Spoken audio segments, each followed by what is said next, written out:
Blake Bowman. How you doing? I'm doing great, man. Thanks for having me on. Yeah, always a pleasure to have you. And if anyone isn't familiar, Blake was on like a year ago, and I'll put the link to that in the notes on this episode and in the YouTube video in the description and everything. But if people didn't catch that episode, and if they're not familiar with what you already do, and again, I'll put all your links down there as well in the description. But if they're not familiar, do you mind just introducing yourself, what you're involved with, or what you do on a day-to-day basis? Yeah, man. My name's Blake Bowman, and I run two companies. One is called GuerrillaZen Fitness, and the other one is Potentia Wellness. GuerrillaZen Fitness is, an educational company. Basically, I offer coaching with me through there and a variety of different informational programs and products. And essentially what I do, Adam, as you know, is I help people improve their posture, joint mobility, flexibility, and, any kind of biomechanical stuff that they have going on, muscle imbalances. That's really my background. And I also help people with just optimizing their health overall. So like high level biohacking, supplementation, strategic use of herbs, stuff like that. I'm all about, human optimization and improving our health and wellness, to their apex so that we can all function and perform at our best. And that's what I teach other people to do. And my kind of focus within that scope in the past has been corrective exercise, but I've since kind of broadened what I do, and I help people in these other areas of their life now as well. In my new company, Potentia Wellness, basically what that company is an organization that curates and formulates the best herbs and fungi into different formulations. Okay, so like our first product is called the Zen Blend, and it's a bunch of herbs and medicinal mushrooms like reishi and cordyceps that help calm people down. It helps people relax, and it helps support the stress response. So that's something really exciting. We're launching in about 5 weeks, and that's like new territory for me, man. So super excited about that. Yeah, it sounds really exciting. So what sparked the interest in wanting to start Potentia Wellness and wanting to actually get into like the supplement game? But it's not even really the supplement game, because it's like a new sub niche of the supplement game, which is really revolved around like fungi, nootropics, and herbs. It's almost like a natural supplement, natural medicine. Yeah, so we're not putting that interest. Yeah. Good question. Yeah, and just to kind of build off of that, everything that we do is 100% natural. It's mostly herbs, either raw herbs or dried herbs or herbal extracts. So, we're not using any chemicals or any sweeteners or anything like that. But yeah, what sparked my interest in these things, I've been interested in these things for years, adaptogens, medicinal mushrooms and things like that. And I've always, for the past 5 years, I've been foraging for medicinal mushrooms, things like chaga and stuff like that. But I didn't quite know how to introduce my interest and passion for these things into my, fitness brand, GuerrillaZen Fitness. So I kind of just like did it, Up until now, I've just passionately pursued and educated myself on these things. But just kind of kept it confined to my personal life. And, I just really wanted to stop that cycle and actually share, what I know about herbalism with, the rest of the world. And, I met a business partner who has a similar vision to me. So we were just like, let's do this. Let's start this. Let's bring out Zen Blend. And Zen Blend is basically a herbal blend of, like I said, mushrooms and herbs that helps with like the stress response. It's all adaptogenic. And that's something that I've been making myself and drinking myself personally for like the last 3 years. So I basically just took the formula that I was mixing up at home and packaged it and bringing it to the marketplace that way.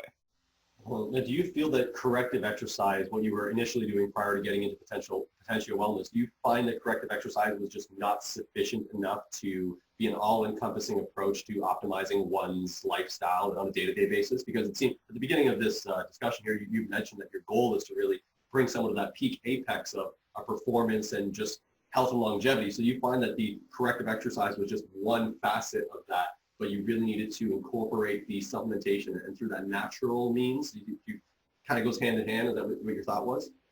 Yeah, man, 100%. I've always been somebody that subscribes to holistic health philosophy or thought. And that basically, means that our health and what comprises it is multifactorial, right? It's not just about your diet. It's just not just about your exercise. It's not about your sleep only. It's not about your relationships only. It's not about your spiritual practice only. It's about all of those things, right? And what got me into corrective exercise was my own need for it. And I also recognized that other people had a need for it that wasn't being met. So I really honed in on that for a long period of time. But yeah, like you said, eventually, I kind of just talked to exhaustion about these things, and I really educated people as much as I could. And now, sticking with that holistic health kind of philosophy, I want to start educating people and sharing, what I know within these other realms, these other factors that go into health. So yeah, to answer your question, you nailed it, man. It's like corrective exercise and optimizing, posture, muscular balance, biomechanics, joint mobility and stuff like that. That's all great. And that's super needed by a lot of people, but it's just one piece of the puzzle, and I want to address the entire puzzle for people. Mm-hmm. And on that note, do you see yourself in the future? I don't know if you've even experimented with this, but actually hosting even like, I know you've had retreats and whatnot, but doing like meditations or group meditations and kind of to address the spiritual, or even, I don't know if you'd say metaphysical aspect of someone's life, because you're kind of addressing the physicality of them by giving them supplementation, helping with the movement therapy and the corrective exercise and whatnot. But do you have any plans or foresee any integrations with that kind of metaphysical side, that spiritual side, where people are, gathering and doing chanting or ayahuasca ceremonies or meditation or whatever it may be? Because it seems like that's kind of the direction, that's the direction I could see you going in, just based on, where you come from and with Potentia Wellness. So is that something you would consider or you have considered? Yeah, man. It's funny that you say that, because I just partnered with my buddy Victor, who was a former results coach for Tony Robbins. That's what he's been doing for like the last 4 years. And he recently stepped down to, start his own business. So he's not working for somebody else. He's doing the same kind of high level mindset coaching. But he's just doing it on his own now. And basically him and I partnered together, and we're creating something called the Mind, Body, Spirit Academy, which really is kind of at the heart of what you just described here. It's going to be a group coaching program that helps people optimize their entire being on a mind, body, and spirit level. And, obviously to address the spirit component and the mind component, meditation, Wim Hof breathing, herbs, all of that comes into play with this program. It's going to be a group coaching program with group calls and modules, and we're going to end it with a retreat at the end that's going to be in person, that's going to kind of experientially wrap up all of the things that we teach our students about. We're going to wrap that up with an in-person experience where we get to put into practice together all the things that we learned throughout the academy. So yeah, that's really cool. When do you expect that to be coming to fruition? At the end of July. Oh, wow. Okay. We're going to kind of build it as we go along. That's our strategy with this. That's pretty clever too, because it's like you don't have to have it all perfect right out the gate. You can just kind of go with the flow, and I'm sure people will understand that as well. It's a new territory, and like it's a new industry in general. I don't see many people doing that, like in the group therapy sense. I've spoken with some people on this podcast, and they do it because they're therapists, but to do it like as an organization that gathers people together, and these people may not have like the extreme like needs, in the instance of me interviewing some of the therapist people, like they were dealing with schizophrenics and all sorts of stuff like that. Like I'm sure you wouldn't be taking those people on, but you'd want just people that want to improve their day-to-day lives, and they haven't quite reached, the psychosis level yet. But before they get to the psychosis, they need to deal with all their stuff, and then hopefully they won't get to psychosis. But I don't think there's many people doing that, so it's really cool you partnered up with someone that worked with Tony Robbins. It's funny, actually, Tony Robbins' nephew reached out to me on Instagram, and I messaged him back, like, set up an interview for me and Tony, and he's like, that's going to be like next to impossible. I was like, well, you said next to impossible, so check back with me when you got something going for it. You just got to put yourself in the the emotional and mental state as though you've accomplished that, man. Got to manifest it. Yeah, exactly. Yeah, but building off of that retreat idea too, how we're going to end Mind, Body, Spirit Academy. Another thing that is, I think, really important, and the reason why I started doing retreats last year is because, educating people on the internet like what we do, Adam, is cool and all, but it's not the same as having in-person connection and that sense of community that comes out of that. And that's something that I really crave more of now that my life is increasingly more digital. And it's something that I know other people are craving too, as their lives become increasingly more digital. So that is really the heart of why we're ending the academy with that retreat, is to really just we want to create lifelong friendships and connections with people, and we want to help facilitate that. Mm-hmm. That's a great way to do it. And I know what you mean about the digital stuff. Like it just doesn't really even compare. And we're constantly on all these different devices and whatnot. Like we're engaging with people, but there's just that slight connection that seems to be missing in those interactions. And it might have to do with I don't know if by me looking at the screen right now, talking to you, if we're having that exchange of biophotons that you would if you were in person with someone. I'm thinking probably not.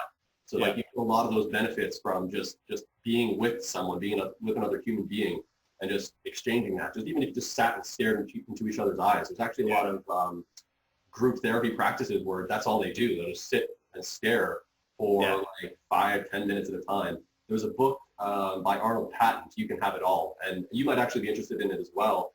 But he has a whole bunch of different group kind of dynamic meditation exercises and stuff like that. And one of them is just sitting and just staring into another conscious living human being's eyes and just experiencing that.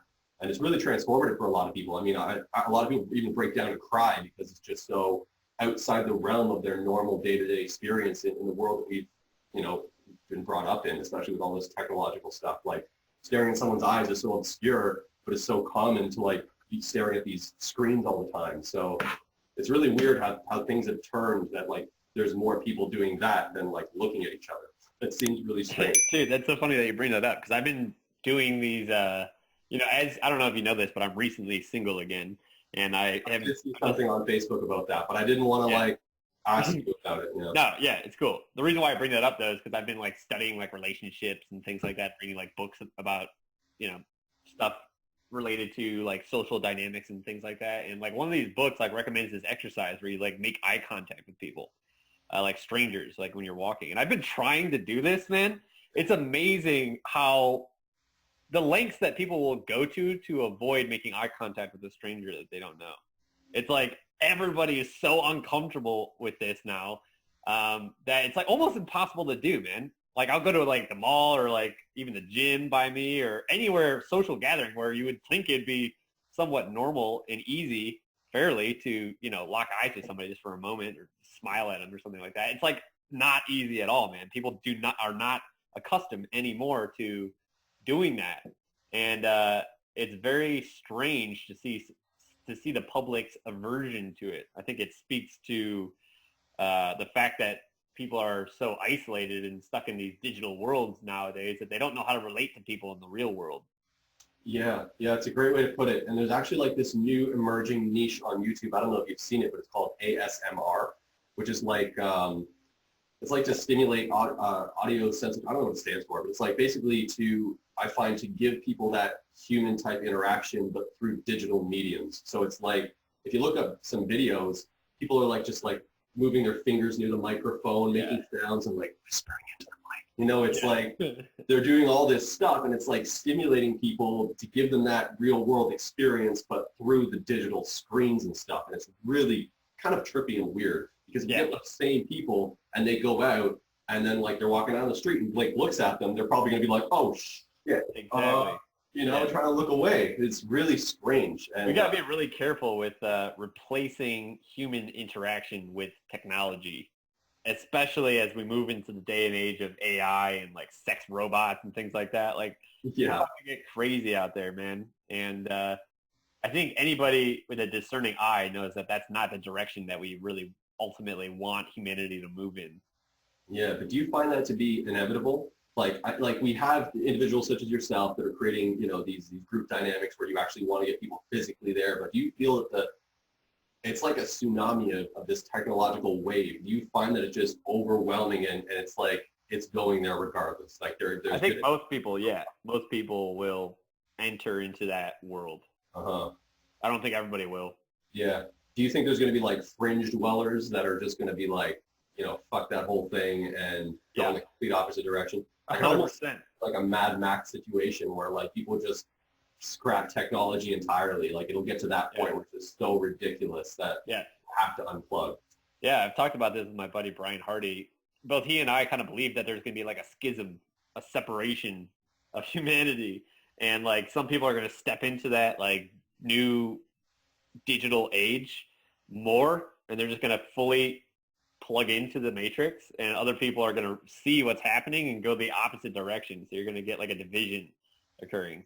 Yeah, that's going to be actually really interesting to see. And I think it's going to happen with like the emergence of VR and AR and all this stuff. Oh yeah.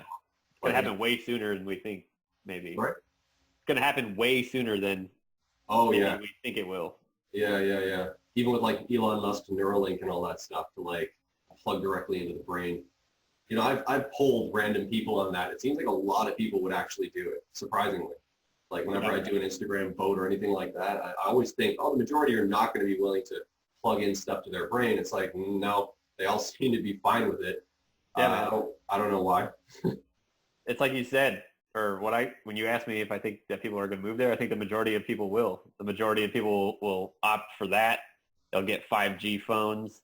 They'll just like completely enter into the matrix, and it's just like the movie, man. It's like they're going to be people in the matrix. On the 5G stuff, like I've heard like varying opinions on the whole thing, but for the most part, like I understand it to be not that much of a difference in internet speed, but it's mostly like a lot of people are going in the direction of saying it's full on mind control, and that they're going to be like, it's like creating more of a hive mind. Do you find that that's the direction it is? Like I don't see actual improvements in internet speed from the research I've done. It seems almost like completely pointless, which kind of put me in the direction of like, well then why are they doing it? Yeah, I mean, well, even if it was faster, are people out there complaining about their speeds nowadays? Yeah. It's like, it's like, I think we already have, sufficient internet speeds. I mean, how fast do you need a freaking YouTube video to load? Are you going to complain about the 0.5 seconds longer that it takes to download on 4G versus 5G? Yeah. So yeah, it makes me wonder too. It's like, what is the real reason to be rolling out this technology in such a broad, sweeping fashion so rapidly, globally? Yeah, and it seems to be like major cities that are implementing it first. Like, I mean, I know Toronto, close to me, they've got a whole bunch of towers going up. Yep. Yeah, it seems really strange. It's almost like they're pushing that need a little bit further, and then eventually gets to the point where it's like we were just saying, integrated into the brain entirely. Like your internet is just you. You are in the internet. Yeah, that's the Internet of Things, man, and we are things. Yeah. Well, we've started to become things, like these mechanical things, the way, anyways. It's funny that you talk about that, because I was just talking to my mentor about this yesterday, and he was telling me that like AI eventually, especially once it's powered by like super quantum computers and it can learn at an extremely accelerated rate versus where it's at now, it's going to be able to replicate human likeness to a fine degree of detail, which is really scary to think about. But the one thing that it'll never be able to replicate is the divinity or the spirit, whatever you want to call it, that human beings are blessed with. It's never going to be able to get that, So that, I don't know, that's just something to consider. That can't be replicated through technology, I don't think. Yeah. And that'd be crazy if somehow it could. Like if somehow it could actually, like to the point where it would be like just this physical, because if we start to become so much like mechanical things, that we create a mechanical thing and then we house consciousness within that mechanical thing. I mean, I don't know. We're not mechanical things though. Like we're acting like mechanical things. Like by constantly integrating these technologies from 5G to Neuralink to like we're becoming more and more so mechanical as opposed to biological. So it's like that next step will then, and it's probably going to go even steps to that, like mechanical arms, mechanical legs, mechanical, all, and then side of my face. You see it in movies and stuff, and it's like 60%, 70%, 80% mechanical, and all of a sudden it's like, boom, full-on mechanical robot being, consciousness downloaded into it, and we have half the population walking around as these half AI, half... It's not going to happen, dude. That's like the dream of the technologists and the futurists. That is the dream. That is the dream. Yeah. I'm not sure if it's going to happen, but it would be crazy. I've seen it depicted in so many different things at this point, and Yeah. I find the way that the movie and the media and all that stuff goes, they show us things, decades in advance of before they're implemented. So it's predictive like, programming.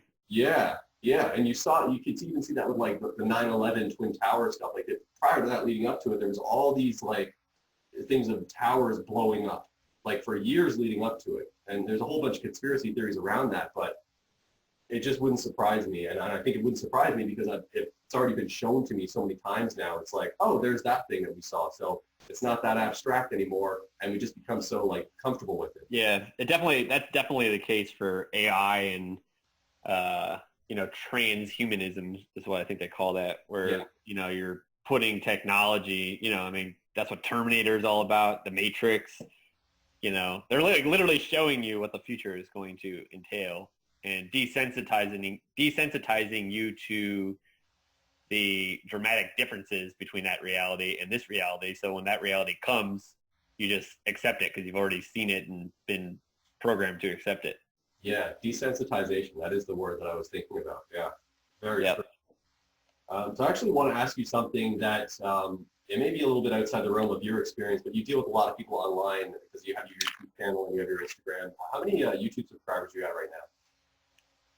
I think right around 150,000. Okay. So do you have mostly men or mostly women, or is it kind of a mix? Mostly men. Okay. And this is what I want to ask you about, because I just had Elliott Hulse on the other day, and we were talking about masculine energy, feminine energy.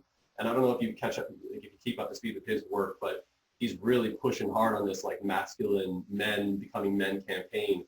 From your experience dealing with a lot of men from your subscriber base and your client base, do you find that a lot of men are, in our current time, very yin, not so much masculine, but very feminine in their ways, very like, and even going as far as being like timid or withdrawn, and that leads into depression and loneliness, isolation. Do you find a lot of men are like that? They're not really asserting themselves in the world. They're not really being yang, that masculine, penis in the world type of assertion. They're kind of very, very held back and timid. Yeah, dude. Well, first of all, I've been trying to get Elliott to come on my podcast for forever, so you're going to have to hook me up with that referral or whatever, man. Send him a message after to give him a referral for this sound healer as well. So it seems like Elliott's going in this interesting like metaphysical direction. Yeah.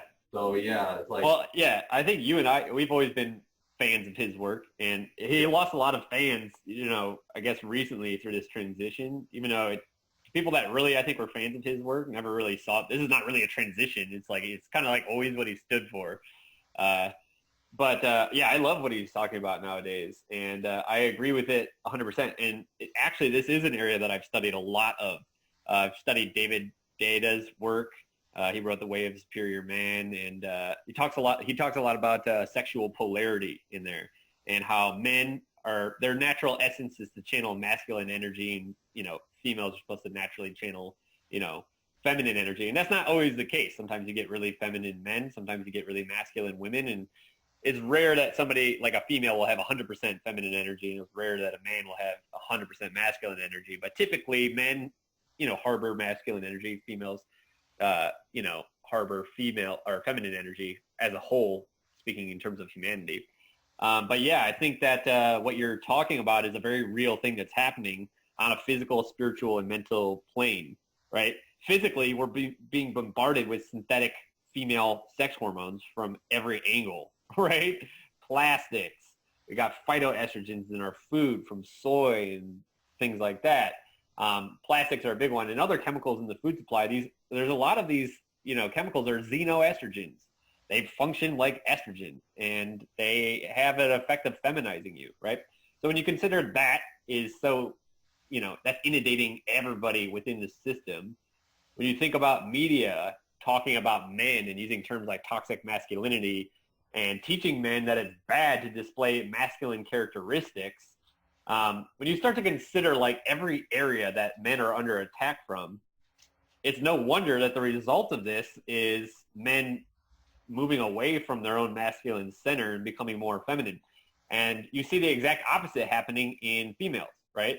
Because there has to be that polarity between the sexes, right? So if men as a whole are becoming more feminine, then women are going to be becoming more masculine, and we're losing the polarity that we had between each other, right? We're becoming like the same.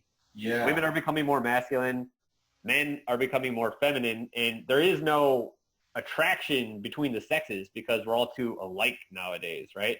So now that the ramifications of that losing of the sexual polarity, you can see that ripple out into myriad areas in life, and popular culture and business and politics and all sorts of stuff like that. And do you find that it's creating like a subservient society because it's like the men aren't really, like I was saying, asserting themselves, like standing up for themselves, or and what I covered with Elliott was like a lot of men aren't really doing goal settings and they don't have ambitions. They just kind of are so, like, even if they are in married relationships and whatnot, and I touched on that with him as well, but like they just let the wives kind of just take the reins of everything. Like they're no longer like rulers of their household or and anything like that. And I think that's what's triggering for so many people that listen to Elliott's newer stuff, is because they are like, oh, women can do it too, or, you know, the whole Me Too movement, but it's such a strong movement that it's like just setting men back so much and making them so timid. I find that it's just creating this totally subservient society to I don't know if it's a government system, and it seems like it might be, because, and I that's where you get into like conspiracies and whatnot. Like I feel like it's just making a bunch of people, like you were saying, like on the same level, but just a bunch of weak humans that will just like sheeple. It's just making tons of sheeple go around. And it's like, we need more masculine energy, even though masculine energy has been so predominant over the past, you know, hundreds or thousands of years. It's like all of a sudden it took this dip and decline. Yeah.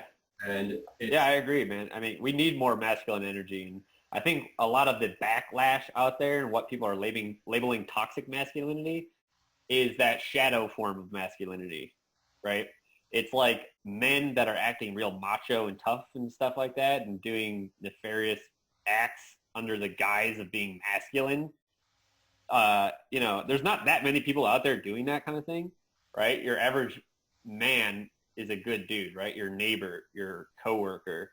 But there are these isolated men operating out of this shadow complex. They're not fully integrated.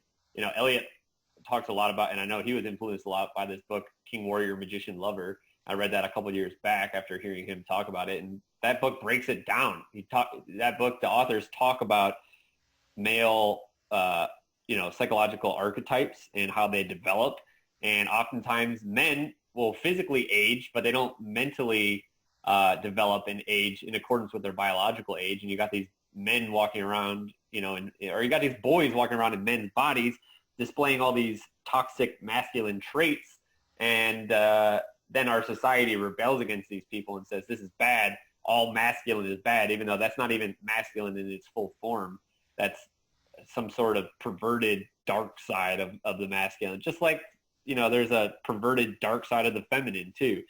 And they're both kind of coming to rise right now. And, you know, both sides are seeing both aspects of these two opposing sides, you know, and focusing on it. What do you think is going to be something that's going to help shift the direction of that? Do you think there's going to be anything, I mean, outside of what you're doing, obviously, Potentia Wellness, having these conversations, creating content online, having group gatherings, but do you think that that's really going to make that big of a change? I know there's lots of people doing what we're doing right now and having these conversations, and I think that that's like really powerful, but it just seems like so many people are going in that direction. And I say that because even personal friends of mine, I've grown up with them and I see them going in that direction. Like I knew them as boys, I see them as men, but I still see that boyishness to them that hasn't been washed away, which is fine. You can still be a child and whatnot and be childlike, but to really be assertive and masculine, I feel like you kind of have to let that child die in a sense and then step into this new version of yourself. And I feel like a lot of people just aren't letting go of that. And I don't know if it's because they don't want any onus to their own being and they don't want any responsibility, but it's like, who else is going to be responsible for you if you're not doing, like, who else is going to make you exercise? Or, you know, I posted something on Instagram that was saying like, and I post a lot on the We Did Ether Instagram page saying it's like the decision is yours, the choice is yours. You are what you want to believe you are. And a lot of people comment, they're like, well, that's fine and dandy, but it really is one of the most important aspects of actualizing yourself. It's like having that self-belief, that self-confidence to then go out into the world and actually do it. And I find a lot of people are just not getting there. And if we have a society of people that are not self-actualized, it's almost like it's going to implode on itself. It just seems absolutely like crazy. Yeah, I agree, man. I think if humanity as a whole continues to move in that direction, it kind of goes hand in hand with the assimilation into the machine kind of thing that you were talking about earlier. And I don't think it's good. And I think the only thing that we can do as individuals is live our lives as individuals and embody the values and the beliefs that we are talking about here and share them with others through our actions and our presence and lead by example, as above, so below. I think that the change in the macro ripples out forth from changes in the micro, So I think looking at what humanity and our society is doing as a whole and like fixating on it at that level, I think that just is going to make you stressed out and anxious. I think we just need to do what we are doing already, Adam, me, you, and everybody else that, has similar values, and just keep doing us and keep being, the best that we can be, and keep working on ourselves, keep improving ourselves, keep setting goals, and keep, moving forward and progressing in life and doing the best that we can so that other people can see us and emulate our behavior. I'm not saying that we're perfect by any means, and I'm definitely not trying to imply that, but at least we're working on ourselves and we're working on, overcoming obstacles and making the world a better place. And I think a lot of the issue with modern day people is they don't have good role models to emulate. And if you don't have that, you have no like framework, you have no software that you're operating with, right? And it doesn't matter what hardware you're given. If the software running the hardware is not optimal, then the hardware is useless, Mm-hmm. So basically like just keep developing one's individual self and then like to become a role model for others, to then give them that like at least a reference point of like, and again, not a perfect reference point, but at least something that they can strive for or work towards. Yeah, you can't change other people, but you can change yourself, and you can inspire other people to change themselves. Mm-hmm. And on that note, what do you think is the main hang up people have when it's like they get the inspiration, but then they don't know what to do with it. So they're inspired, but it's like, because the true meaning of inspired is like to actually then take action for your own self in your own life. But a lot of people, it's like they see something, and this is very much like social media is doing this. They're inspired by it, but they don't take action. It's just like, they're like, oh, that person's doing it. That's good for them. It's like inspiring me, but I'm just going to sit here and... Yeah. I think a lot of that comes from self-limiting beliefs. People get inspired temporarily, and inspiration never really lasts. They get inspired, but what stops them from using that inspiration, what stops them from taking that inspiration and taking action on it are these limiting beliefs that people have about themselves. I can't do it. I'm not worthy. I'm not good enough. I don't have the money, whatever the hell it is. There's millions of things that people tell themselves. But I think that is really the root of why you see people get inspired and then not take any action, or know what they need to do and not take any action, right? It's not information. Definitely not information, right? With regards to health, how many unhealthy, obese people live in the United States, right? Millions. And it's not that these people don't know what they need to do to be healthier, right? The information's out there. I mean, it's fairly simple. Eat more vegetables, exercise. But it's the self-limiting beliefs and the traumas and all these things in their subconscious that, stop them. So it's really a lot of deep mental work that they need to do, I think. Yeah. And do you find do you think that like psychedelics are a tool that could help people with that, like fast track? Because otherwise, I mean, people could do meditation or transcendental meditation. It could take them years to come to realization that they, need to make a little directional or course change in their life. But do you find that psychedelics are a fast track way to do that? And I ask this because psilocybin mushrooms were just legalized in Denver. I'm not sure if you're aware. Or not legalized, decriminalized, sorry. So I feel that things are going in that direction. I've also spoken with a lot of people on here about like psilocybin mushrooms and their therapeutic beneficial properties. Yeah. I personally have experienced like wonderful transformative things from using psychedelics. It didn't necessarily completely shift my perception because I'm already going in that direction in my sort of like non-high waking state, whatever you want to call it. But I do see it being a powerful like tool and resource to use. Did you find that from your experience? Have you even had much experience with psychedelics yourself? Yeah, I have. I think that for some people, it can be a profound thing. This is like what's weird about psychedelics is for some people, they seem to catalyze this tremendous mental shift in perspective that really enhances them. But I have a lot of friends that I've gone to music festivals and stuff like that with that are just, abusing these things. And it's like their life doesn't change in any measurable way at all, even after, extreme use of these things. So yeah, it's like that too. Yeah. Yeah, I think it's like comes down to the personality of the person deciding to use them. I don't think it's good for everybody. I really don't. I think that, I know that some people, like mushrooms can induce schizophrenia if they're already predisposed to it genetically. It can like bring about a schizo episode. And, so people like that wouldn't be good for. And other people can seem to have these experiences and then they don't change at all either. So it's like, obviously, if there's no measurable impact on the actions of their life after the event, then you can't really say it's going to benefit them in any meaningful way. So it's a weird thing, right? Some people it really helps. Some people it doesn't seem to really help at all. And other people it can negatively influence them. Yeah, so I think it's like, it's the same with supplements or any kind of lifestyle intervention or health hack. You have to take a bio-individualized approach. We're all unique. What works for somebody might not work for us and vice versa. Mm-hmm. That makes sense. So just to shift gears a bit, I wanted to ask you about your podcast because I know it's pretty new and about 6 months, is that? Yep. Okay. So why did you start your podcast and what is your intentions with it? Yeah, I basically just wanted to connect with more awesome people and have cool conversations like this, Adam. And, a lot of the people that I interview have like esoteric health knowledge to share with people. And that's really what the whole podcast is about. It's about bringing on health experts that have uncommon, stuff to share with people. And I really like learning about things like that, stuff that's outside of the mainstream.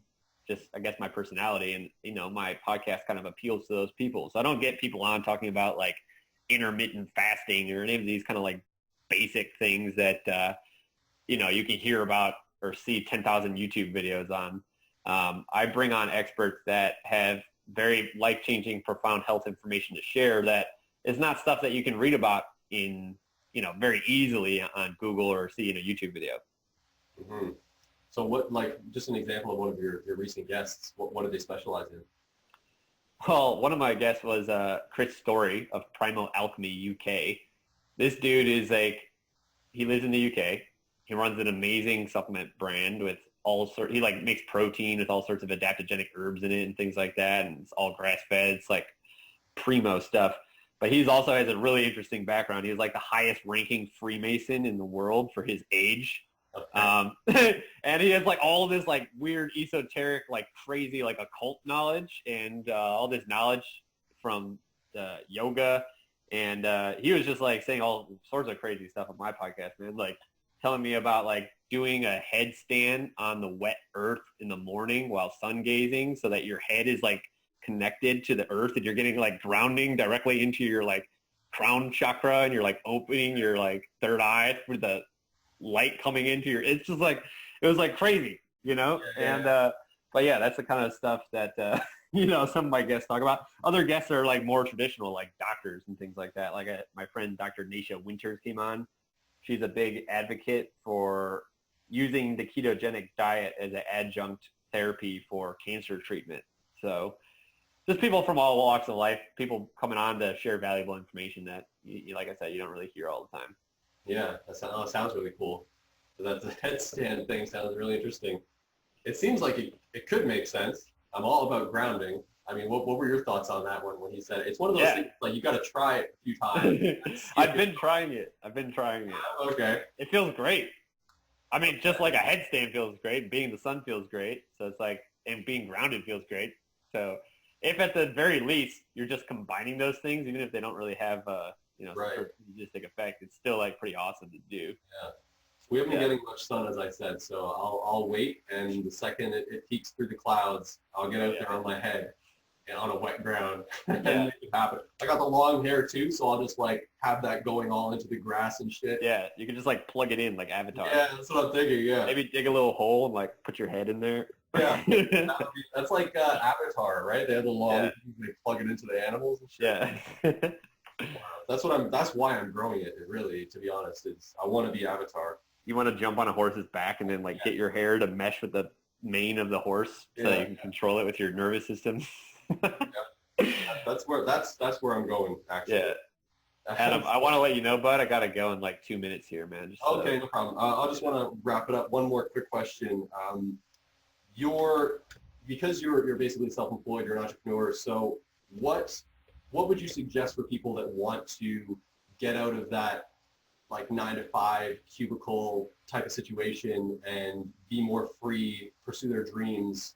This may be I don't know if you can answer it shortly, but I think it's something that you can attest to because you've been doing it for so long. Yeah, I can answer that shortly. Find a mentor, somebody that's done exactly what you want to do, and then pay that person to teach you exactly what they did. And it's that simple. And then take action on everything that they teach you, you know? Like one of the first mentors I hired was a personal trainer who transitioned into an online fitness coach. And that's exactly the position that I found myself in. I was a personal trainer. I wanted to have an online business. So I hired that guy. He showed me exactly what I needed to do just by detailing the steps that he took. And I implemented everything that he showed me. And within a year, I sold my personal training studio and I was online. So hire a mentor. Find somebody that's done exactly what you want to do, has been where you are, and is where you want to be currently, and pay that person. Have them be your coach. Have them be your mentor. Have them show you exactly what you need to do to go from A to B, and then take action on everything that they teach you. Cool. That's some solid advice. And that's it for me. I think we covered quite a bit here. So thanks for taking this time. And I'll put all your links down in the description of this. And if anyone has any questions, they can just reach out to you on anything. Did you have anything you wanted to plug before we hop off? Not really, man. Just check out anybody that's listening to this that wants to try our new supplement blends. Go to PotentiaWellness.com. Potentia is spelled like potential, just without the L. PotentiaWellness.com. Check us out there. Follow me on Instagram, GuerrillaZen. And yeah, man, that's it. All right, cool. Thank you again, and I'm sure we'll talk soon. Yes, thank you, Adam. Bye, man.